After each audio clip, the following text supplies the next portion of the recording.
दुर्गा नदी के किनारे बसा एक गांव फूलपुर। गांव में कुछ 100-150 लोग रहते थे। अंजलि, जो कि पास ही के जिले में रहती थी और 12वीं पास कर चुकी थी, उसके पिताजी ने बेटी को जल्दी विदा करने के लिए उसकी शादी फूलपुर गांव के मुकेश से करवा दी थी। मुकेश कभी स्कूल नहीं गया था और इस कारण वो पढ़ा लिखा नहीं था और बाकी गांव वालों की हालत भी मुकेश जैसी ही थी। मुकेश के घर में उसके माता पिता भी रहते थे।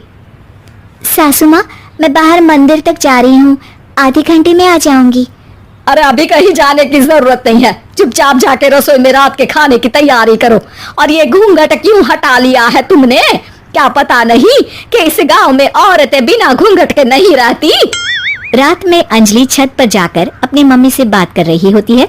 तभी गांव की 3-4 औरतें उसे देख लेती है और दरवाजे पर आकर उसकी सास से शिकायत करने लगती है। और क्या हुआ? अरे छत पे तो देखो, आपकी बहू मटक मटक के किसी से फोन पर बात कर रही है। दिन भर फोन पे लगी रहती है। अरे कल तो मंदिर के पास वो क्या कहते हैं, सेल्फी ले रही थी। शहर की बहू रखना अच्छा शान की बात है, पर देखना इसके लक्षण से ये तो तुम्हारे परिवार को बदनाम ना कर दे। ये पहली बार नहीं था जब सास से गांव के लोगों ने अंजलि की बुराई या शिकायत नहीं की हो। अब तो ये रोज की बात थी। अंजलि ये सब सुन लेती है। जब वो नीचे जाती है तो मुकेश भी वहां आ जाता है। सास कहती है, बेटा, लोग घर आकर शिकायत करने लगे हैं बहू के कामों की, देख लो। पति हो, संयम से रखो इसे। माँ जी, मैं तो अपनी माँ से बात कर रही थी क्योंकि यहाँ कोई बात करने लायक ही नहीं है और अब मैं माँ के पास ही रहूंगी। वहाँ क्या रहना, वहाँ बाहर के लोग तो ठीक है पर घर के लोग भी इज्जत ना दे सके। अरे नहीं नहीं अंजलि, ऐसा नहीं है, धीरे धीरे सब ठीक हो जाएगा, तुम फिक्र ना करो। अरे बस कुछ बोलना ही नहीं है, सर पे चढ़ा रखा है बहू को। सास मुकेश की नरम बात सुन के वहाँ से मुंह चढ़ाकर चली जाती है।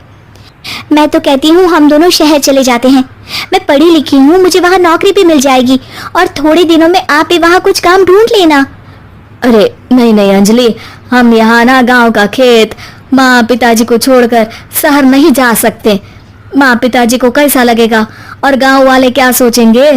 ये कहकर मुकेश सोने चला जाता है और अंजलि की गांव वालों द्वारा बुराई का सिलसिला बहुत दिनों तक चलता ही रहता है।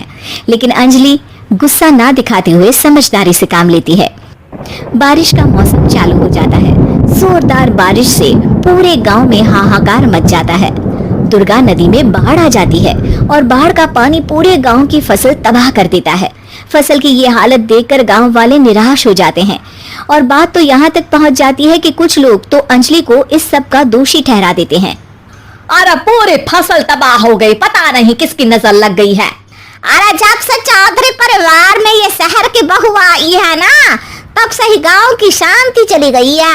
इसके कर्मकांड से माँ दुर्गा नदी भी खुश नहीं है। ये सब सुनकर बेचारी अंजलि रोते हुए अपने घर चली जाती है। कुछ दिन बाद सभी गांव वाले अपनी फसल का मुआवजा लेकर अपने अपने घर आते हैं। मुकेश भी 1500 लेकर आता है। अंजलि को जब पासबुक दिखाता है तो अंजलि हैरान हो जाती है।